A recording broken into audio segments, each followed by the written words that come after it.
Olá, boa noite. Este é o Jornal da Justiça desta sexta-feira, 6 de março.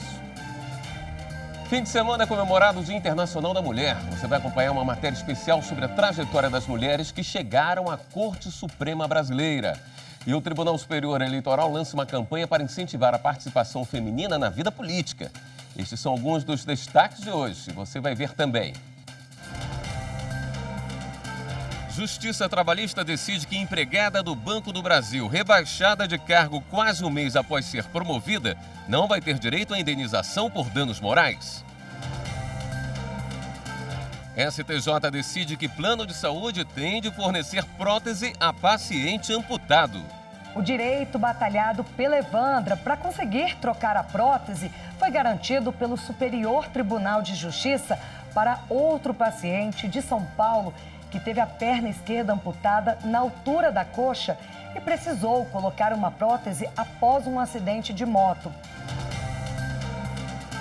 Em Brasília, uma lei obriga bares e restaurantes da capital a oferecer comandas individuais aos clientes. Que todo mundo em algum momento já passou por esse constrangimento de convidar os amigos para uma comemoração e no final tem uma conta enorme e as pessoas acabam não contabilizando exatamente aquilo que consumiu. Então acho que é bem positivo.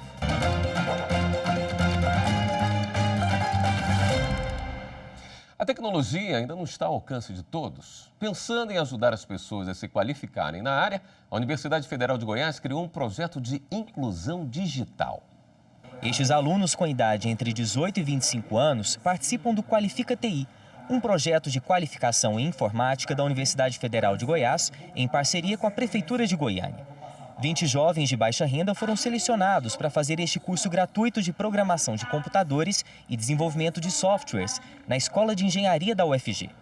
Eles vão ter a teoria necessária para embasar, né, e poder ter uma formação sólida, mas o foco principal é na prática, na resolução prática de problema. Um dos requisitos para entrar no curso era não ter formação na área de computação. A maioria aqui tem apenas noção básica de informática, como Guilherme. Desempregado há 2 anos, ele agora vê uma chance de se tornar um programador. Porque programação é que está em alta, informática, né, TI aí é que está em alta. Cristielen também está sem emprego há um bom tempo e viu na área de informática uma forma de voltar ao mercado de trabalho. Eu sempre fui mais ligada nessa área, celular, computador, então, mas sempre todo mundo vem atrás de mim, me ajuda nisso, me ajuda naquilo, e aí eu falei, é a minha vocação, então eu vou investir nela. O curso tem duração de 6 meses, com 3 aulas por semana e cada aluno recebe uma ajuda de curso para vir assistir às aulas. Além de adquirir conhecimento técnico, eles também passam por uma fase de aprendizagem supervisionada dentro das empresas parceiras do projeto. Para quem se dedicar, está aí uma boa chance de contratação. Como apoio, a gente quer dar oportunidade para esses jovens realmente de experimentar na prática a rotina de um profissional da área de tecnologia. A gente sempre tem essa expectativa de contratação. Depende muito, principalmente do interesse daquele estagiário, daquele profissional em adquirir o conhecimento. Durante o curso, os alunos desenvolvem ainda habilidades como liderança, empreendedorismo e inteligência emocional. Segundo o coordenador, a área de tecnologia computacional tem vagas ociosas e necessita de profissionais qualificados. O mercado ele carece de muito bons profissionais na área de TI. Nós temos hoje, né, passamos por uma transformação digital sem precedentes. E isso, obviamente, acaba fazendo com que as empresas elas absorvam, né, novas tecnologias e isso gera oportunidade, né, e a demanda por novos profissionais. Conversão de busca e apreensão em ação executiva autoriza o banco a cobrar valor total da dívida. A decisão é da 3ª turma do Superior Tribunal de Justiça. Nas concessionárias, não faltam opções de pagamento para facilitar a vida de quem quer comprar um carro. Mas é preciso fazer os cálculos e saber se as parcelas cabem no bolso até quitar o veículo. No Distrito Federal, um banco precisou entrar na justiça depois que o cliente deixou de pagar 6 parcelas seguidas. A instituição financeira pediu a busca e apreensão do carro, mas ele não foi encontrado. Na época, o veículo era avaliado em R$21 mil. Como não conseguiu recuperar o automóvel, o banco pediu a conversão da busca em ação executiva para cobrar o valor do bem e também o correspondente às taxas e correções monetárias. O Tribunal de Justiça do Distrito Federal limitou a execução ao valor do veículo. Por isso, o banco entrou com um recurso no Superior Tribunal de Justiça para que o valor total da dívida, cerca de R$ 104 mil, fosse pleiteado na mesma ação. A ministra Nancy Andrighi disse que podem ser penhorados bens suficientes para pagar o valor total da dívida e tudo isso pode ser feito em um só processo de execução. Uma penalidade aplicada pelo IBAMA a uma produtora rural de Mato Grosso, acusada de queimar uma área verde para o pasto, foi considerada ilegal pelo Tribunal Regional Federal da Primeira Região.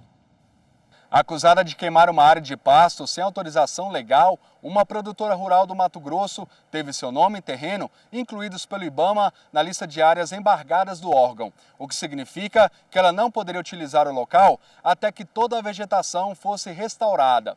Ao analisar o caso, o Tribunal Regional Federal da Primeira Região considerou a punição ilegal, porque a parte do terreno afetada pelo fogo não está em uma área de proteção ambiental ou de reserva legal. Além disso, ainda de acordo com a sentença, a dona do terreno apresentou documentos que provam que ela já tinha licença para atividade pecuária antes do IBAMA aplicar a autuação. Com a decisão, o nome da agricultora foi retirado da lista de áreas embargadas do IBAMA. E no próximo bloco, o STJ decide que plano de saúde deve fornecer prótese a paciente amputado. É a equidade, é a igualdade, é o respeito para manter o equilíbrio.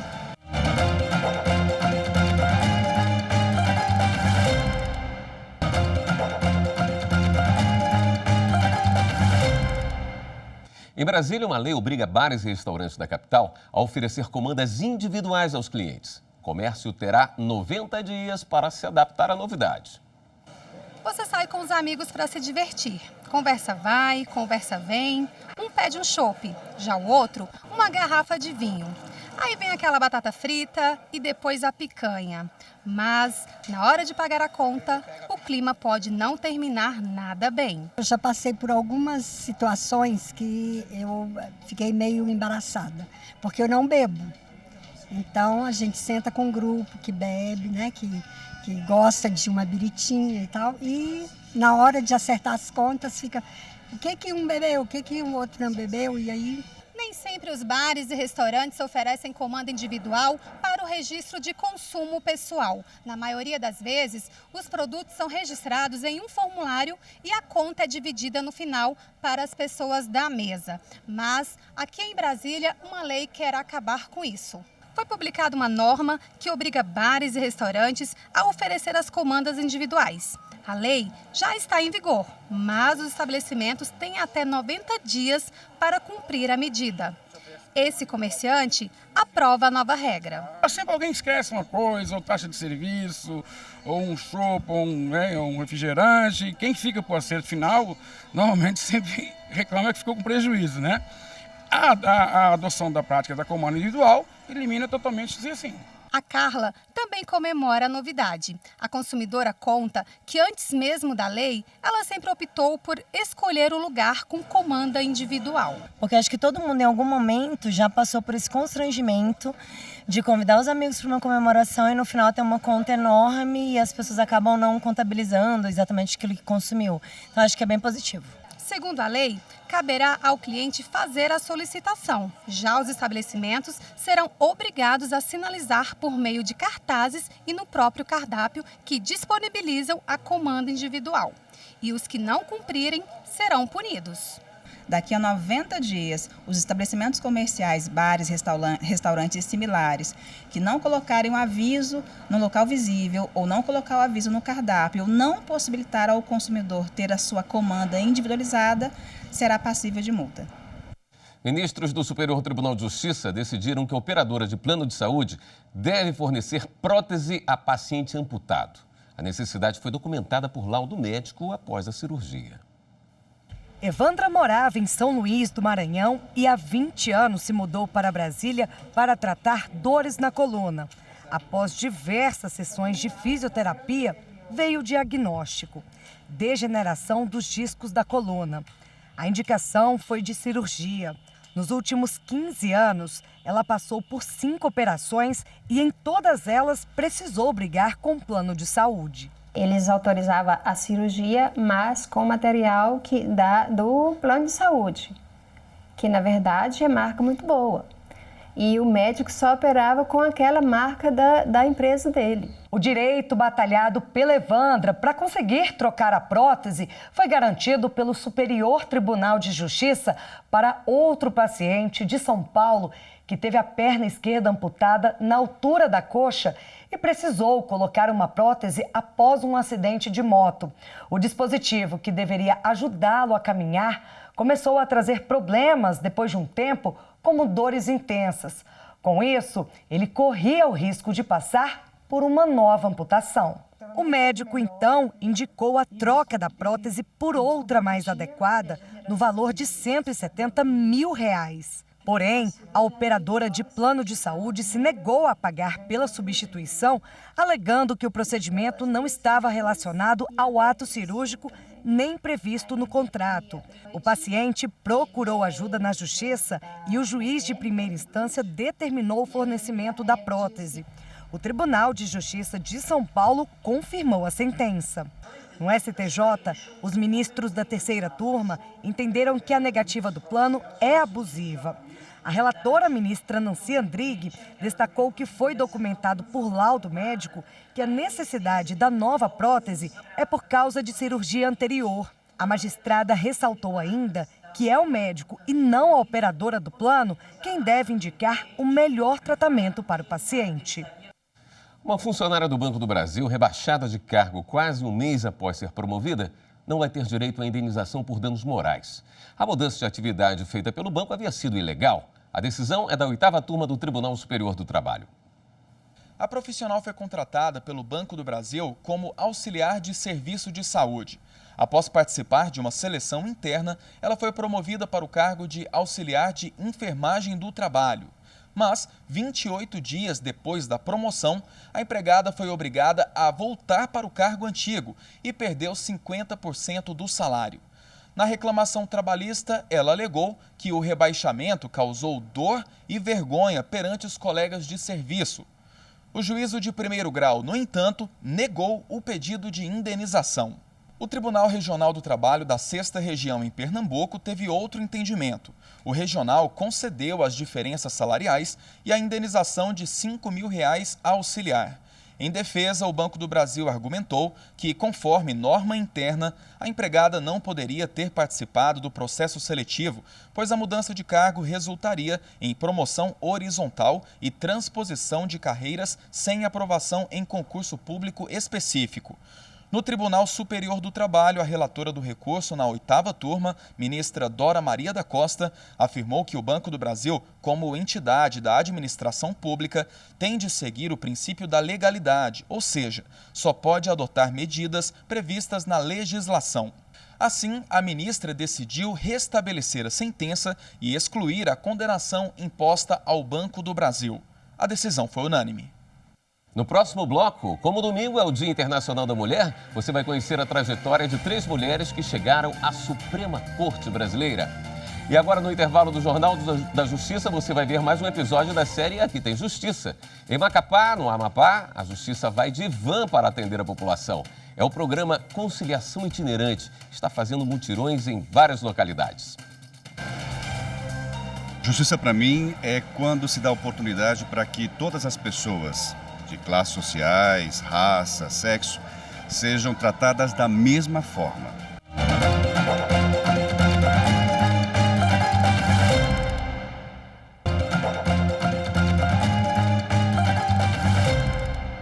Neste domingo comemoramos o Dia Internacional da Mulher. Por conta disso, o Tribunal Superior Eleitoral lançou uma campanha para incentivar a participação feminina na vida política. Cargos de liderança já não são mais exclusivos de homens. As mulheres têm ocupado postos do alto escalão nos órgãos dos mais diversos ramos. No Tribunal Superior Eleitoral, a presidência fica sob a responsabilidade de uma mulher, a ministra Rosa Weber. As mulheres nem sempre calam. As mulheres nem sempre silenciam. Elas têm voz e elas querem ser ouvidas. Dos 331 cargos de chefia ou assessoramento do tribunal, a maioria tem à frente gestoras. Elas ocupam 179 cadeiras, os homens 152. Entre os assentos femininos está o de Ana Cristina Rosa, assessora-chefe de comunicação do TSE. Ela lidera 75 pessoas da Ascom, da Corte Eleitoral, e coordena as ações de comunicação dos 27 tribunais regionais eleitorais brasileiros. Chefiar a assessoria de comunicação do Poder Judiciário Eleitoral está sendo uma oportunidade muito relevante e única, porque eu, além de mulher, sou uma mulher negra num posto de comando e isso tem um significado, isso passa uma mensagem, isso é muito relevante para a sociedade como um todo, para outras mulheres negras, para outras mulheres em geral. Na Secretaria de Gestão de Pessoas do TSE, dos 21 gestores, 15 são mulheres. Uma delas é Tayane. Ela está no tribunal desde 1996 e ocupa cargos de destaque há 14 anos. A servidora se sente respeitada pelos superiores e subordinados. Aqui no TSE houve sempre muita valorização, né, do trabalho, da excelência, da competência agregada.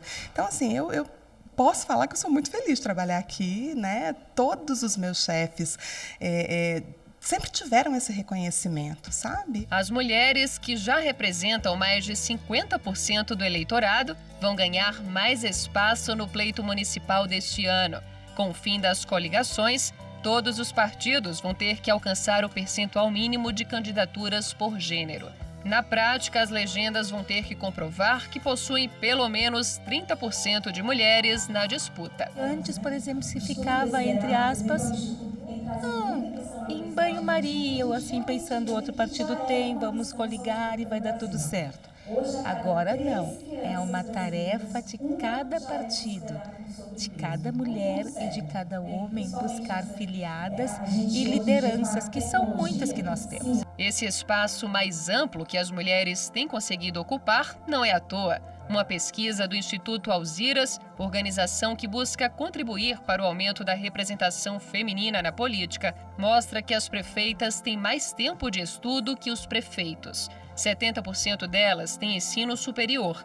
Quando nos referimos a eles, só 50% têm o mesmo grau de escolaridade das mulheres. Eu acho que quando uma mulher chega a uma posição na política, seja como vereadora, deputada, como prefeita, como é o meu caso, tem essa missão também, né, de desbravar caminhos e de mostrar para outras mulheres que tenham essa disposição, essa vontade de participar da vida política do país, que é possível, né, que isso é muito possível e que traz muita satisfação. Mas queremos mais um lugar ao sol nessa busca por equidade de direitos. Por isso, o TSE lançou a campanha Mulheres na Política. Ela vai ao ar durante todo esse mês em emissoras de rádio e TV do país e nos perfis da Justiça Eleitoral nas redes sociais. A divulgação faz parte das comemorações ao Dia Internacional da Mulher, celebrado neste domingo, e busca incentivar a participação feminina na política. Confere só. Quando uma mulher lidera, ela incentiva outras a liderarem também. Quando uma mulher ocupa um cargo público, incentiva outras a ocuparem também. Aumentar o número de mulheres em cargos públicos é fundamental para a democracia. A campanha traz uma série de frases mostrando que quando uma mulher tem voz ativa, ela incentiva a outra a ter voz ativa também. Quando uma mulher participa da vida política, ela incentiva a outra a participar também. A ideia é fazer com que as mulheres se sintam estimuladas a participar cada vez mais da vida política nacional. As peças da campanha também estão disponíveis na página #ParticipaMulher, lançada em dezembro do ano passado pela presidente do TSE, ministra Rosa Weber. O espaço é dedicado à história de mulheres que fazem ou já fizeram parte da Justiça Eleitoral. A página é uma das ações que integram a Comissão TSE Mulheres, que dissemina a mensagem de igualdade de gênero voltada para o exercício da cidadania por meio da participação democrática no cenário político. Todos os dias nós temos que mostrar a nossa liderança, através dos nossos atos, através de nossas palavras e através, principalmente, do cotidiano.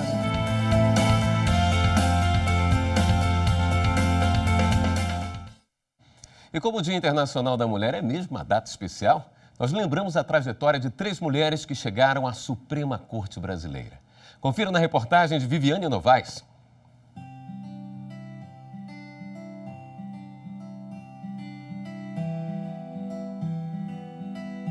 Em 129 anos de Supremo Tribunal Federal, a gente fez as contas.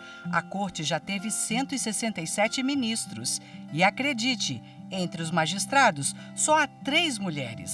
Esta mineira de Montes Claros que se tornou presidente da casa. A ministra Carmen Lúcia tem um jeito calmo de falar até mesmo em situações duras, assuntos polêmicos ou que envolvem as mulheres.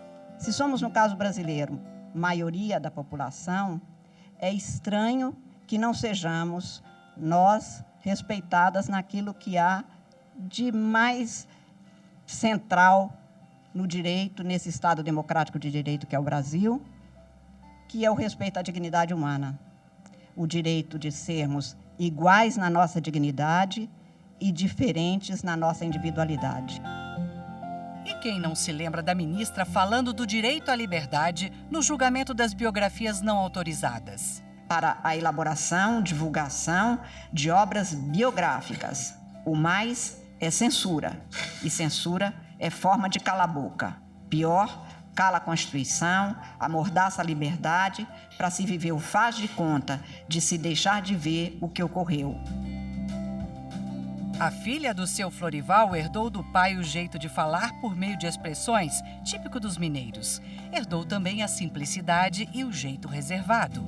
Aliás, por falar em discrição, a gente se lembra de outra ministra, a gaúcha de Porto Alegre, Rosa Weber.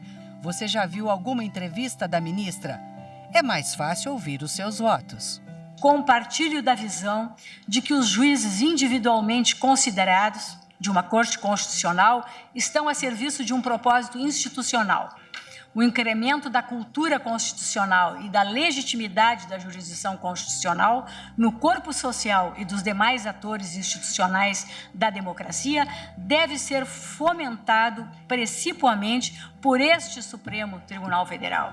Filha de um médico e de uma pecuarista, mãe de um casal de filhos, Rosa Weber é fluente no francês e torcedora do Internacional. Ela começou a carreira de magistrada como juíza do trabalho e 35 anos depois chegou ao Supremo. A ministra assumiu a vaga de outra mulher, Ellen Grace, carioca de nascimento, gaúcha por adoção. Foi a primeira mulher nomeada para o STF no ano de 2000. 6 anos mais tarde, a mãe de Clara assumiu a presidência da corte. Prometo bem e fielmente cumprir os deveres do cargo de presidente do Supremo Tribunal Federal, de conformidade com a Constituição e as leis da República. Uma semana depois de tomar posse, a ministra Ellen Grace assumiu a presidência da República e entrou para a história como a primeira mulher a ocupar o cargo no país. Na corte, a ministra tomou uma atitude típica de mulheres pioneiras no território masculino, mostrar competência. Hoje está aposentada. O atual presidente do Supremo, o ministro Dias Toffoli, conta que 37% dos magistrados brasileiros são mulheres e que ainda é preciso avançar na participação feminina. A igualdade de gênero é algo que veio para ficar. A participação da mulher, com a sua visão, com o seu jeito de ver o mundo, de ver as coisas, é essencial para que, por exemplo, no caso do judiciário, a pacificação dos conflitos seja feita de uma maneira melhor, de uma maneira mais adequada.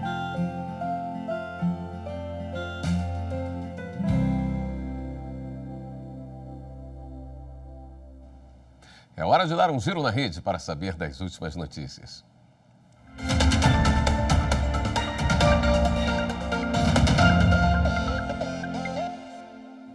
Vamos até a redação do Jornal da Justiça falar com a repórter Fernanda Porto, que tem as últimas informações. Fernanda, boa noite. Boa noite, William. Boa noite a todos que nos acompanham. O Supremo julgou constitucional Lei do Mato Grosso, que permite o consumo de bebidas alcoólicas nos estádios. A lei foi questionada pela Procuradoria-Geral da República. O argumento foi de que a proibição de bebidas com teor alcoólico superior a 14% invadia a competência reservada à União. Ao julgar o caso por unanimidade, o STF entendeu que o torcedor pode ser equiparado ao consumidor e que os estados têm competência para definir as regras e consumo. Já os ministros do STF, Luiz Fux e Rosa Weber, negaram a aplicação do princípio da insignificância em casos de pesca em locais proibidos. A decisão é em razão de habeas corpus de pessoas presas em flagrante quando pescavam nos lagos das hidrelétricas de Itaipu, no Paraná, e Maribondo, em Minas Gerais. Mudando de assunto, já estão no Brasil 27 pedras de diamantes e 4,5 kg de ouro adquiridos com dinheiro ilegal do esquema de corrupção do ex-governador do Rio de Janeiro, Sérgio Cabral. Todo o material que estava na Suíça é avaliado em mais de 20 milhões de reais.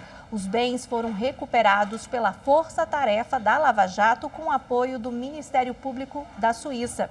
E você em casa pode rever a qualquer momento nossas reportagens. Para isso, é só acessar nosso canal no YouTube, TV Justiça Oficial. Se inscreve lá também. William? Obrigado, Fernanda. O Jornal da Justiça de hoje fica por aqui. Mas não se esqueça, mande seu recado ou sugestão de reportagem para o nosso WhatsApp. 61992606116. Uma ótima noite para você, um bom fim de semana, até segunda.